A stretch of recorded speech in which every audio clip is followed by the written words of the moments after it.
Good luck, everyone. Thanks. Thank you.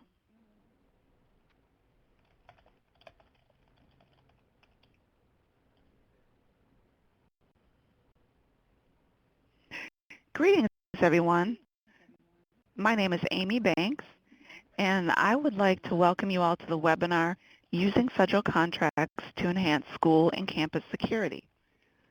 This webinar is hosted by the U.S. Department of Education's Office of Safe and Healthy Students in collaboration with the Readiness and Emergency Management for Schools, or REMS, Technical Assistance Center, and our federal partner, the U.S. General Services Administration. Before we get started, we are honored to be joined by a very special guest, the Administrator of the U.S. General Services Administration, Mr. Dan Tangerlini, who will be providing a little insight into today's call, as well as the programs offered by GSA to promote school safety and increase readiness. Mr. Tangerlini? Thank you very much, Amy. Really appreciate your inviting me to join you on this call today. I also want to acknowledge your colleague Todd Osman and the entire team of the Department of Education, particularly our fantastic Secretary of Education, Arnie Duncan. We'll also be joined today by people from our GSA team, Bob Zarnetsky and Tricia Scaglione from our folks who work on these issues. But I just want to start by thanking all the people who have joined us on this call today. I know how difficult it is to be an educator, particularly in the current fiscal environment. Just last night, I was coming home and I literally almost ran directly into our local school superintendent, Kaya Henderson. It's about 9:30 at night, and she was coming home from a community meeting. And, you know, that is the kind of focus, dedication, attention, and commitment that our educators give across the country. You guys are working endlessly to try to provide the best possible opportunities in education for our American children, and we really appreciate it. Earlier this year, in the wake of the tragedy at Sandy Hook Elementary School, President Obama unveiled a 23-point plan to reduce gun violence in our communities and in our schools. As part of the President's plan, GSA is reminding state and local governments that the purchasing power of the federal government is available to help make our schools, communities, and every child as safe as possible. In support of the President's plan, we're holding this webinar to provide a brief overview of the GSA's Cooperative Purchasing Program. And this is a program that offers state and local governments, including school districts and colleges, access to affordable technology and security products and services that can enhance the security and safety of our schools. Now, I want you to know that GSA is committed to doing whatever we can to support the President's efforts to help educators like you and local public servants throughout the country make their schools as safe as possible. This program offers schools access to broad purchasing power that will help create a safe and productive learning environment for our children in a cost-effective way. And we know that every school district and institution faces different safety challenges and considerations. Today we'll be sharing information about the wide array of services and products we offer. President Obama said that protecting our children is our first task as a society, and GSA is committed to doing everything we can to support you in that effort. So thank you very much. I hope you have a very productive webinar, and we look forward to working with all of you going forward. Thank you. Thank you, Mr. Tangerlini. We appreciate your willingness to join us today and give your remarks, so thank you. And now I would like to turn it over to my colleagues from the REMS TA Center. Todd? Thank you, Amy. Before we begin today, I would like to go over a few housekeeping items. Our call today is set to only our presenters can speak to the group. However, we will be taking questions from the audience. To ask a question, simply type and submit your question at any time during the webinar using the online Q&A chat function on your computer screen. The submitted questions are only visible to the webinar hosts and presenters. But please note that you will not be able to see the questions from other participants Our presenter will respond to questions during the Q&A session at the end of the training in the order they are received and as time permits. Please join me in welcoming Ms. Tricia Scaglione, who is the Program Analyst in the Office of Acquisition Management, Schedules Program Office, Special Programs Branch of the General Service Administration. She is a program expert and program manager for the GSA state and local programs. In this capacity, she develops and implements policies, guidelines, and training related to the programs. She also leads a national team of GSA personnel in coordination with all acquisition offices and trains regional and central office personnel on new and current program policies and guidelines from all 7 GSA state and local programs. Welcome, Tricia. Thanks, Todd. I just wanted to take a quick second to say thank you to Todd and Amy for inviting GSA to share some information today. So good morning or good afternoon to all of you, depending on where you're located. I'm going to go ahead and get started. In January 2013, the President put forward his Now is the Time plan to reduce gun violence. Now is the Time proposed several common sense steps that could be addressed now, one of which is making schools safer. This includes creating safer, more nurturing school climates that help prevent school violence and enhance schools' physical security, helping to ensure you are prepared to respond to emergencies. In support of this initiative, the 3 main topics we'll discuss today are 1, an overview of GSA and the programs that allow educational institutions access to GSA schedules, 2, an overview of the GSA Cooperative Purchasing Program, and 3, a guide to the free GSA resources available to you to discuss in detail how you buy, what you buy, and what other free online services are available to you. In the Now is the Time plan, the administration proposed a new comprehensive school safety program which will help school districts hire school resource officers, school psychologists, social workers, and counselors to make other critical investments in school safety. For example, school districts and institutions of higher education could also use these comprehensive school safety grants to purchase safety equipment. To achieve this, the General Services Administration, or GSA, will use its purchasing power through the Cooperative Purchasing Program to help schools and institutions of higher education gain access to safety equipment more affordably. The Cooperative Purchasing Program is only one of GSA's state and local programs, but will be the emphasis of this webinar today. But first, I wanted to review a snapshot of all the GSA state and local programs available to you. GSA as an agency has many of the same roles and responsibilities for the federal government as a central procurement or purchasing office would have for educational institutions or state and local governments.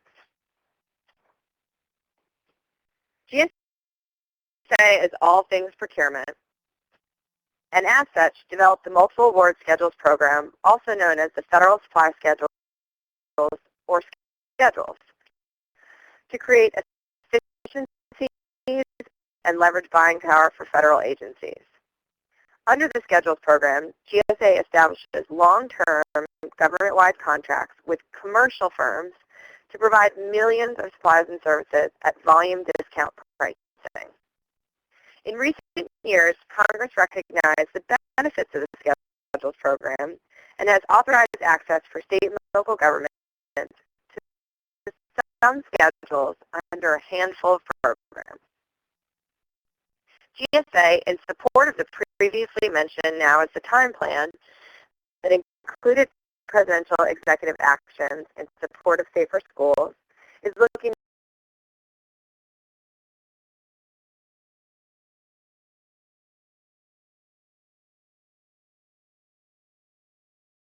of where GSA can help.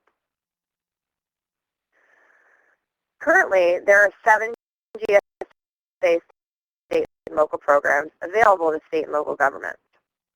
The most pertinent program to our Safer Schools discussion is the Cooperative Purchasing Program, so that will be our focus today.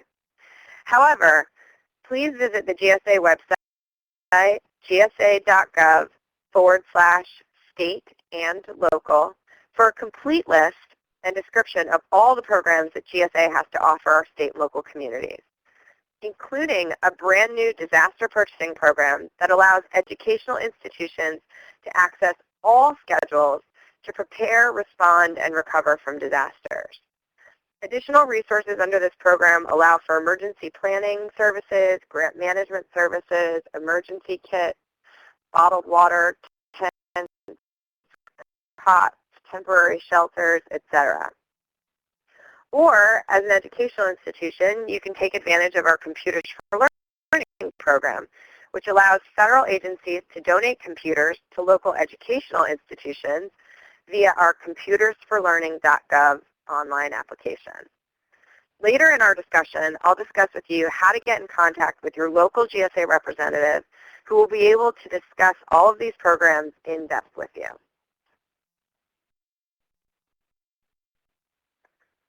Since our focus today is on the Cooperative Purchasing Program, I wanted to give a little bit of historical perspective. The Cooperative Purchasing Program was authorized through two separate congressional actions, E-Government Act of 2002 and the Local Preparedness Acquisition Act of 2008. The program is comprised of Schedule 70, the IT schedule, which includes IT special item numbers on our consolidated schedule as well, and Schedule 84, the Law Enforcement, Public Safety, and Security Products and Services schedule. Under cooperative purchasing, state and local governments and educational institutions have access to purchase from these schedules at any time, for any reason, using any funds available. Ultimately, state and local policies will guide use of the cooperative purchasing in any given state or jurisdiction. Federal authorization to use GSA doesn't override or take precedence over any existing school or local procurement policy. You may be asking exactly who can use the GSA schedules under cooperative purchasing, especially as it pertains to schools. It's important to note that eligibility is determined by statute. Any question about eligibility can be sent directly to GSA for a formal determination under the U.S. Code definitions. In general, eligible users in the educational community are local elementary, middle, and high schools operated by public school boards. Charter school programs are generally eligible if chartered and operated by local school authorities and if they provide free public education. Public or nonprofit colleges and universities that are nationally accredited or recognized and provide at least a 2-year program that offers a degree or offers credit towards such a degree.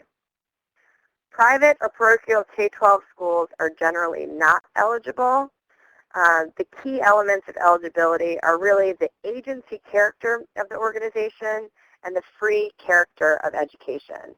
But again, if there are any questions about eligibility, you can send those questions to GSA for our policy office to make a formal determination.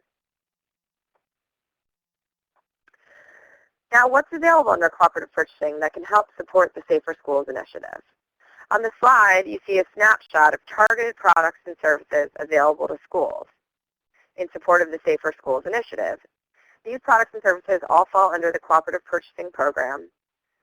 GSA vendors are located across the country, and as a part of their GSA contracts, they do offer a national scope of service for delivery of products and services. So you may very well find a vendor located in your area to support your needs. In addition to the above, GSA vendors offer the most up-to-date technological solutions for satellite and wireless communication and all other information technology. These items can support everyday accountability and monitoring, as well as emergency response support when needed. Now that we've discussed who can buy and what you can buy, let me take a moment to explain the schedule contracts overall. So what is a schedule? A schedule contract is a 5-year indefinite delivery, indefinite quantity contract with 3 5-year option periods for a maximum of a 20-year contract. Schedule contracts are awarded via negotiation versus head-to-head competition. In other words, 2 rival companies don't compete against one another for a schedule contract, but instead both companies are eligible for the contract after GSA determines their financial responsibility, past performance, and negotiate ceiling prices with them. GSA then awards the schedule contract, which includes lists and descriptions of all products and services available, pre-negotiated ceiling prices, and a pre-negotiated basic set of terms and conditions. GSA does the upfront work to save federal, state, and local users time and money when awarding task orders off of schedule.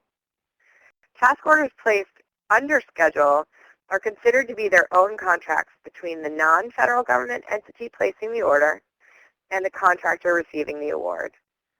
For the federal government, the schedules are considered to be competitive when an agency uses the Federal Acquisition Regulation, or FAR, 8.4 Federal Ordering Procedures to issue a task order. State and local governments can choose to follow the federal ordering procedures when buying off of schedule, or use your own procurement policies and guidelines.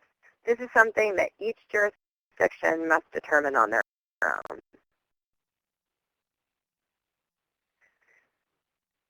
In addition to access to the GSA programs provide, another benefit that ordering activities appreciate is GSA pricing. Because pricing is such an important aspect of competition and contract, and because we think leveraging the federal government's purchasing power can help state and local governments obtain better pricing, I want to spend a little bit more time explaining pricing you'll find on GSA schedules. When awarding a schedule contract, GSA negotiates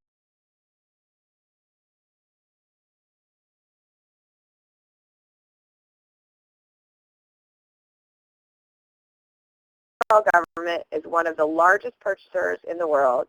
This pricing strategy seeks to leverage that purchasing power and commit the contractor to provide exceptional pricing. That said, the pricing you see listed on schedule is a ceiling price based on the contract terms and conditions awarded. The schedule contractor cannot provide higher pricing when selling through their schedule contract, but they can provide discounts to customers off of their schedule pricing when the customer is buying through an authorized schedule program like cooperative purchasing. These additional discounts are known as spot reductions, and any GSA schedule contractor can offer the discount to any authorized user, which includes schools and state and local governments, when engaging in negotiations or head-to-head competition for a task order award off of the schedule contract. In fact, GSA encourages all schedule program users to request discounts when placing orders against the schedules when you're buying 1 item or 1,000. It's ultimately up to the contractor to determine the size of the discount and up to the purchasing entity to determine what level of discount they're okay purchasing under. Just to give a few examples of some state and local entities that have purchased through schedule and realized savings. The first is a high-tech custom-built patrol boat was purchased under cooperative purchasing under Schedule 84 by the Sacramento Police Department to aid in keeping citizens safe on rivers and waterways. The Sacramento PD reported a savings of over $10,000 or 11% off the purchase by doing it through GSA schedules. The city of Fort Collins, Colorado made a purchase to support wildland fire efforts for a heavy-duty wireless portable lift system to service large vehicles in the field. By using GSA, Fort Collins was able to access pricing quickly, obtain internal approval, and place the order at a 13% savings off of their estimated purchase price, making the acquisition process smooth and timely. The customer also reported that they were extremely happy with the vendor's customer service and the 12-day delivery time. Escambia County, Florida turned the GSA Cooperative Purchasing Program to procure, design, install, and service of new audio, video, and voting system equipment used for the Escambia County Board of County Commissioners meeting. The customer reported that they saved approximately $10,000 based on the original market research pricing. So in addition to price savings, as you can see from some of these examples, not only is the price that you find on schedule going to help save money, but the time savings that you see are also real cost savings in the field. You may have a good idea by now of how and when you use the Schedules program. If you haven't yet, through research and discussions with our state and local customers who previously purchased through Schedule, we found 3 types of purchases for which the schedules are particularly well suited at the state and local level. One-time large buys, 2, predictable recurring needs, and 3, expeditious and emergency procurement. These buys are made easier through use of our GSA e-tools, which I will discuss in a little bit. However, so long as it is within the scope of the congressionally authorized programs and in compliance with your own jurisdiction procurement policy, you may use the schedule-based programs for any need that you have. As promised, I wanted to discuss one of the major benefits of using GSA schedules, and that is our free resources available for your support. In addition to GSA's selection, pricing, and the upfront work that's been completed, GSA offers a wealth of free resources that make it easier to use the GSA state and local programs. GSA provides its customers with regionally based customer service directors, free live and web-based training courses on the GSA programs and e-tools, and free unlimited access to our GSA e-tools. To assist customers, GSA has a nationwide network of over 120 customer service directors, or CSDs, located throughout the country. This map indicates the home offices of the CSDs. However, every CSD covers a geographic territory, so every U.S. state, territory, city, and county is covered by a GSA CSD. A listing of all CSDs and their territories can be found on the GSA website listed at the bottom of the slide. Feel free to call and email your CSD when you're considering using one of the available GSA programs, and he or she can provide additional guidance needed in using the program. That's what we're here for, and it's a free resource for you all. Training.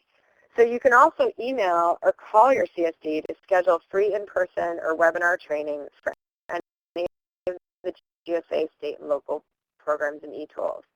They can help arrange a small sit-down training, talk to you over the phone, or they can help organize a more formal large group regional training.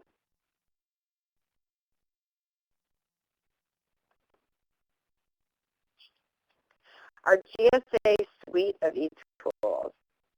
So the GSA state and local Safer Schools page listed on the bottom left of the slide is a good page to bookmark on your browser. It explains the program and serves off as a jumping point for online content and links regarding all the GSA state and local programs. GSA also provides a number of free online websites and e-tools to assist you in using the available programs. Just to go through a quick snapshot of our 3 GSA e-tools and what they mean to you, the GSA e-library is our GSA online catalog of schedule offerings and contractors. There's drop-down menus where you can search by schedule, which have the broad categories of products and services, and then dive down into what we call subcategories or special item numbers for more detailed searches on products and services. GSA Advantage is our online sort of Amazon.com. It provides a robust search capability and provides detailed information on products, including the manufacturer, the contractor who's selling the product, the GSA contract number associated with the contractor, the price, a description of the product, delivery terms of the product, and the socioeconomic status of the contractor. When you get to the detailed contractor pages, both on Advantage and eLibrary, there's also information on the GSA contracting officer. So if you ever have any questions or issues with the contractor or questions about the contract, then you can absolutely touch base with that GSA contracting officer. The search tool on Advantage allows you to sort results based on a number of fields, and you can also refine your search or perform an advanced search that allows you to further reduce the number of contractors listed. By comparing prices offered by multiple contractors for the same item, you can actually make your best value determination all on one page. Just look for the cooperative purchasing icon for all participating vendors, which will show up under all Schedule 70, which again is Information Technology Products and Services, and all Schedule 84, Law Enforcement Security Products and Services. All vendors who've agreed to participate in the program, their items and contractor names will be listed with that Coop-Perch icon that you see on the bottom middle of your slide. GSA's online request for information or request for quote system, or GSA's eBuy, allows users to post simple or complex requirements under very specific categories of products and services. What it lets you do is post your requirements, and it has the vendors do the work, and they come directly with you for a total solution.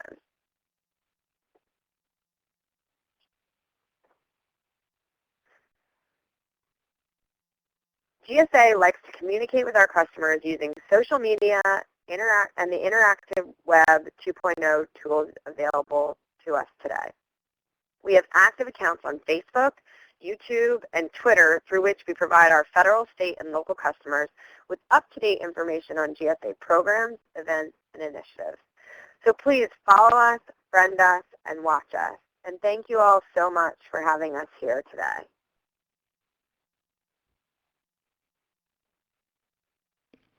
Thank you very much, Tricia. We really appreciate that. Now, again, if you have any questions, please submit them through your Q&A function on the top of your screen. I also wanted to let everyone know that we have provided this file as a download. If you go to the Download Files box at the middle of your screen and click Download Files, you may download a copy of this PowerPoint. Do we have any questions that have come in, Amy? Yes, we do. We have one question here. Can I buy IT equipment through GSA? Yes, under the Cooperative Purchasing Program, the two schedules that are available to you are Schedule 70, which is all our information technology. It's laptops, desktops, software, maintenance, wireless, communications equipment, and much, much more. So yes, all the up to date, the schedule contractors are able to modify their contracts at any time to add the most up-to-date technology. So if there is information technology and equipment that you're looking for, we have over, I believe, close to 4,000 to 5,000 schedule contractors that offer information technology through Schedule 70. Great. Another question is about the red tape involved in the program. Is there a lot involved, and do I need to file any reports or anything in order to access this program and use it? No, one of the benefits of the program is that the interactions and purchasing is all done between the purchasing entity and the GSA schedule contractor directly. So through our suite of e-tools, all the contact information that you will need to directly interface with the schedule contractors will be listed there. You can use our GSA e-tools or Advantage to buy directly from the vendors, but there are no reports that you file with GSA. You do not need to get pre-approval from GSA. As an authorized ordering entity, you're able to go directly to the schedule contractors. There's no additional burden or paperwork required by GSA for the ordering entity. Great. I have another question. How do we find out who is our local GSA person? So the local GSA person you can find by going to www.gsa.gov/CSD for Customer Service Director. And from there, you'll see a map, and you can click on the map where you're located, and it'll give you a drop-down menu of the local customer service director that services your area. Great. Thank you. I have another question. Would it be beneficial for school districts to combine resources and submit as one entity? Yes, with any procurement, the larger the buy, the potential for a greater discount that you're looking at. So rather than one school, if you know that your entire county or school district has the same need, yes, I think it would be beneficial to combine resources and go out to the vendor community with competition for that larger buy. We also have something through schedules that you can do, they're called blanket purchase agreements. These blanket purchase agreements are agreements with the vendor community to buy certain types of equipment or services. So for example, if you know that you have the need currently for 10 laptops, but you know in the future, in the next year,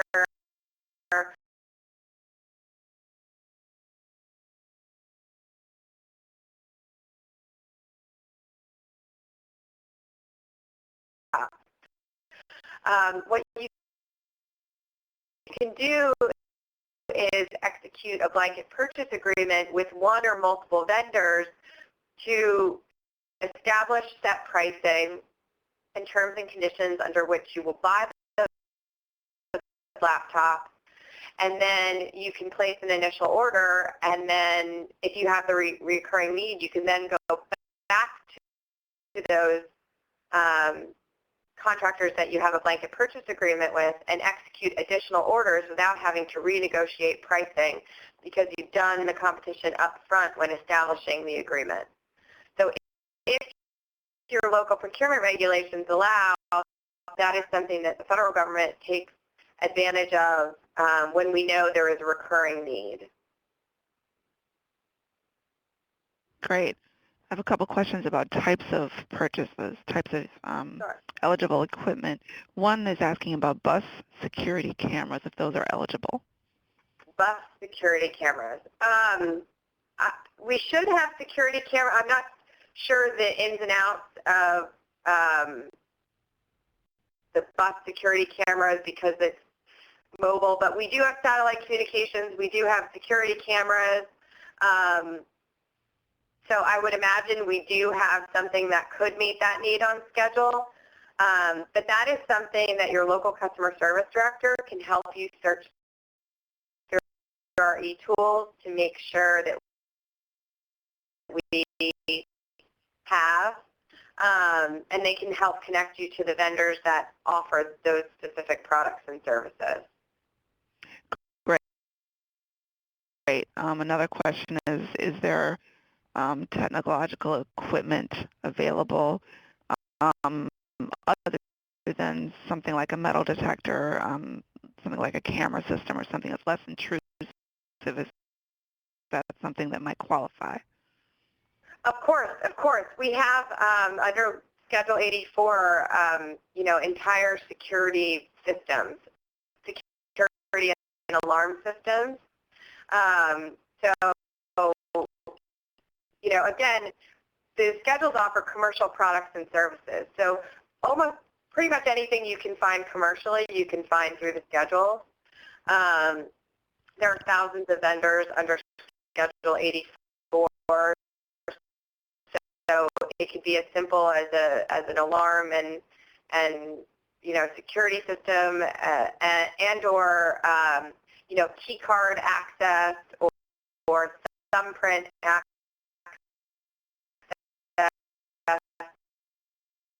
check in, check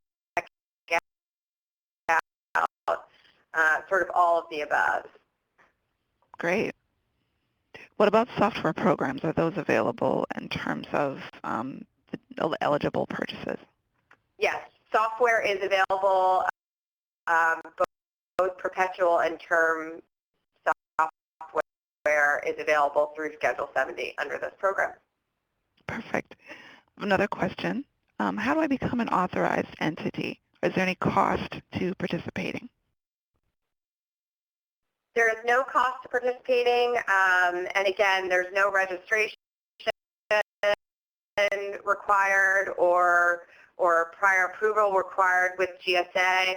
As long as you fall under the eligible user list, that sort of eligibility definition that I read earlier, and I'll click back to the slide. But as long as you fall under that definition, then you are automatically authorized to use schedules. There's no check-in. And if there is a question, again, as to whether or not you fall under the eligibility definition, then you can send that question directly to GSA, and we will do a formal determination. Great.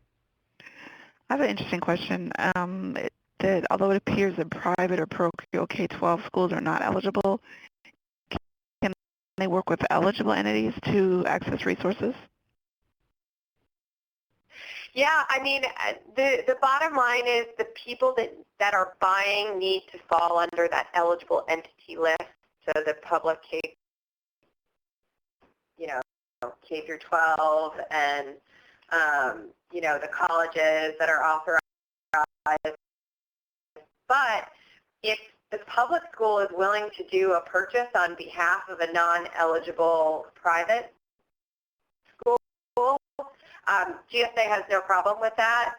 We just need to make sure that the eligible purchasing officials from eligible schools are placing the order. And real quick to kind of loop back to how do you get authorized and registration and things. Well, no registration is mandated. If you do want to buy through the GSA e-tools or GSA Advantage or post request for quote on eBuy, you will need to register through our GSA Advantage website.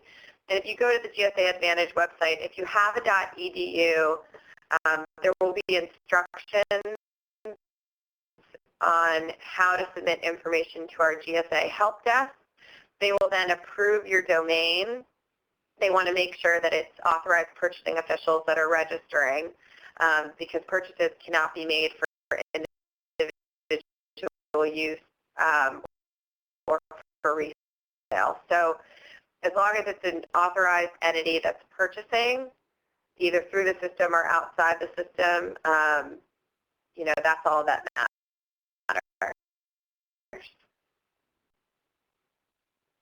I have a similar question. Thank you, Tricia. Similar question. Are private not-for-profit higher ed institutions available? Eligible? So as far as colleges and universities, both public and nonprofit colleges and universities that are nationally accredited or recognized and provide at least a 2-year program that offers a degree or offers credit towards such a degree are eligible. So there may be some private institutions that don't fall under the nonprofit umbrella. And again, if there's a question, they can just send their information to us and send it to me. If you want, I can give my email address. It's just Tricia, Tricia, period, Scaglione, S as in Sam, C as in cat, A, G as in girl, Lione, at gsa.gov. You can send those questions to me, and I'm happy to process them through our formal policy division process to get a formal determination letter. Great. I have some more questions. What about schools and institutions of higher education that have already used this program? Have many of them used it successfully? Is that something that you have information on that you could share? Unfortunately, we don't have a count of who has used the program and when, because again, the benefit of the program is that the state and local entities or schools do not have to contact GSA unless you have questions or need support or need assistance finding the products and services. So that's the benefit of the program, but on the flip side, it means that we don't have a good count or understanding of how many schools have used the program. So unfortunately, I don't have those numbers to share. That's fine. When it comes to ordering, there's a question about time.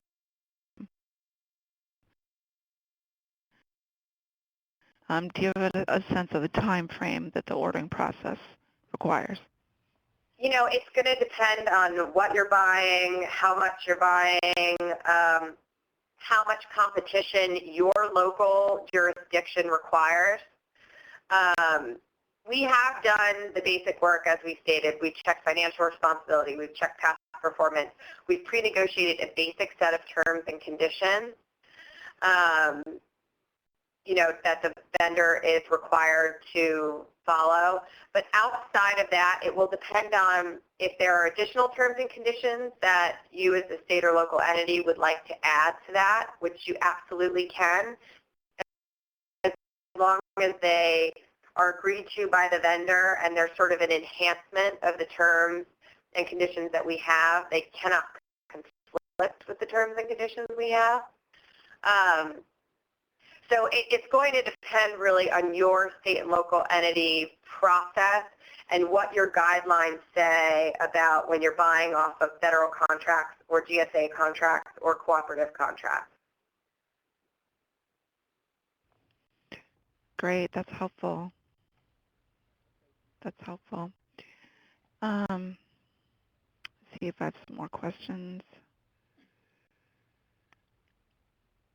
Again, if you have questions,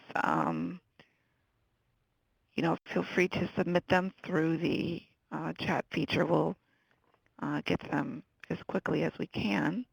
There is a question that came in about funding in terms of, for example, the former Emergency Management for Higher Education grants that were available through the U.S. Department of Education. At current standing, there are no funds that would support school emergency management directly through the federal government that are proposed in the current budget. However, that can always change, and so we're always keeping an eye on future year budgets. The President's Now is the Time plan that Tricia mentioned early on in this webinar does offer several proposals that would include such funding, but those are proposals, and we need to wait on those just like everyone else to see if those will come to be or not. So I hope that answers the person's questions about the emergency management for higher education grant.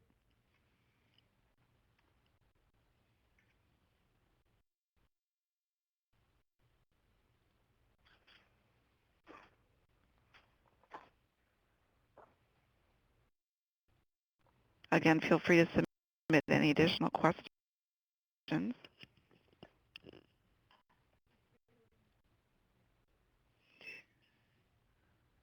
There's a question that reads, do you or can you provide examples of applications that have been successful that other districts can use as a model if they're going to submit an application?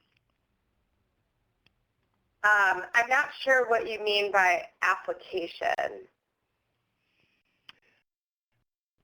My assumption is that when you are looking to order off the schedule, if there's a sample that someone could look at to make sure that they are following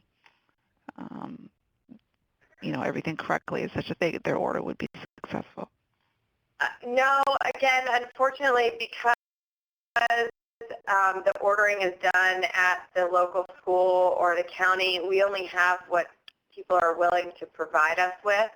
And so we have a few, as I read earlier, examples of where people have seen cost savings, but not everyone is always willing to share their full process and how they got there with GSA. But it's something I definitely recommend within the school district to sort of share best practices. And if someone has done a GSA purchase in the past, share their process with, share with GSA if you're comfortable sharing, if there's anyone on the call who has done a GSA purchase and they're willing to share their process and what sort of time savings and competition they did and all that stuff. We would love to see that, to be able to share as a best practice with other state and local or educational entities.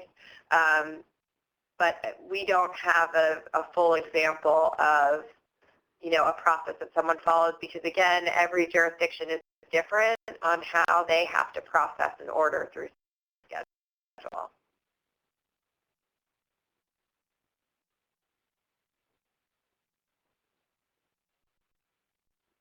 Okay. And following up on the question about a model or a sample, can I get copies of the GSA contracts to use a model? The copies of the GSA contracts are posted online. So if you go to gsa.gov/elibrary, which is one of the sites we discussed earlier, there's a drop-down menu of the schedule.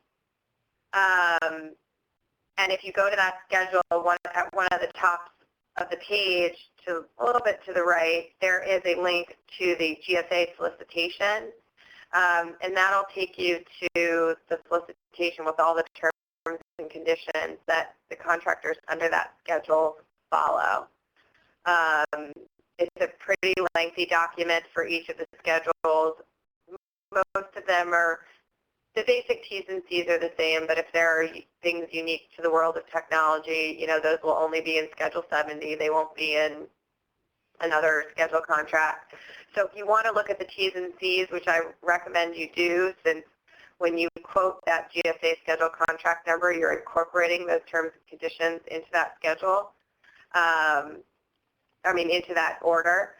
So we do recommend that you do take a look at those T's and C's. Also, when you're looking through eLibrary, if you search down to the contractor's name, again, to the right-hand side, when you search all the contractors, it'll tell you, the T's and C's incorporated into that contract. So everything is available online for your viewing. Online is transparent, the pricing, the T's and C's for all users to view.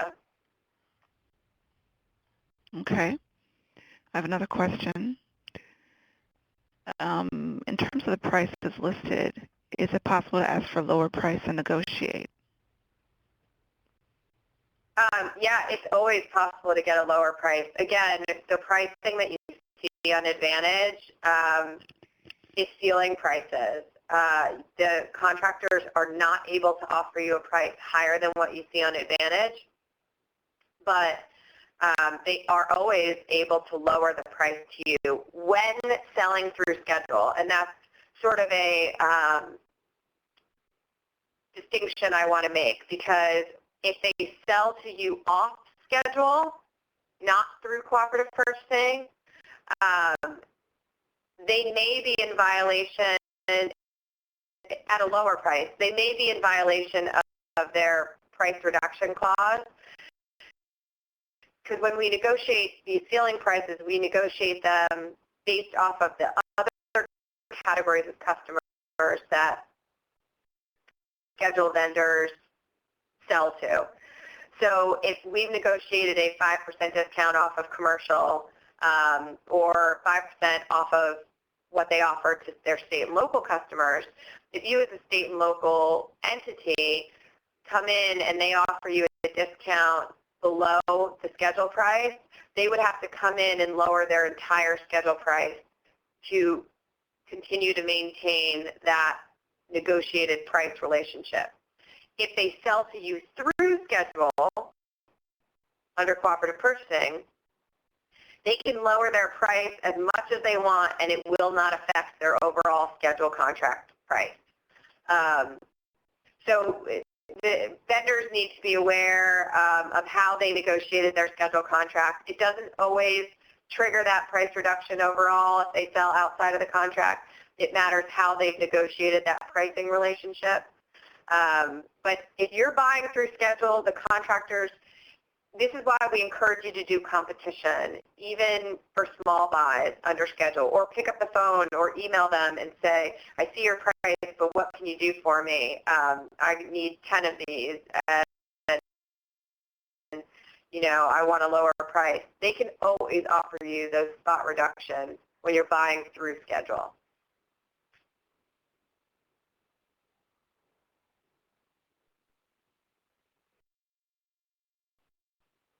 Great, thank you.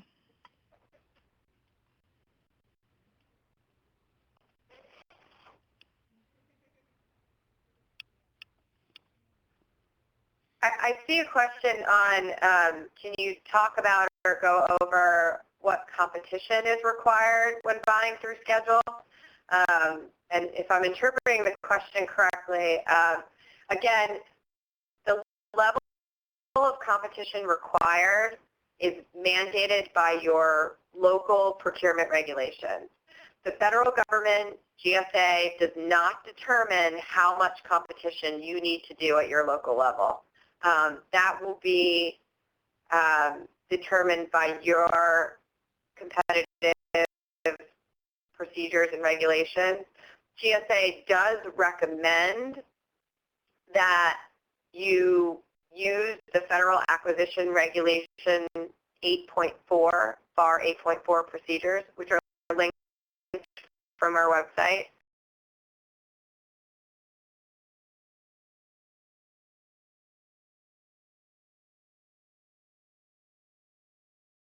but that, that level of competition depends on thresholds. Under 3,000, you can just sort of look at any of the schedule holders, do a quick price comparison, and order. Over 3,000, you have to go and get 3 quotes. Now, some of our e-tools help facilitate that process. Again, you talk about the e-buy system. Where you post your requirements online, it allows all the vendors within that category to view the opportunity, and then the vendors that can actually meet your need on time, with the right resources, and can quote you a price will respond directly through that website.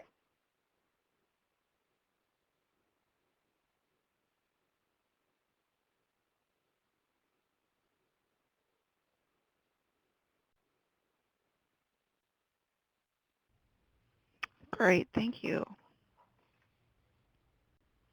And give people just another moment if there's another question that can come in.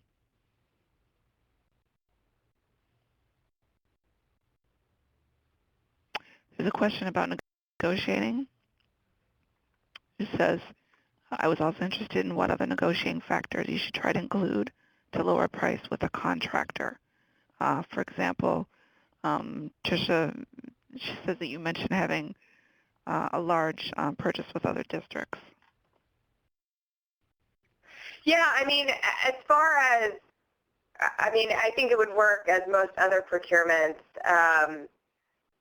There's negotiation at any point, and delivery times on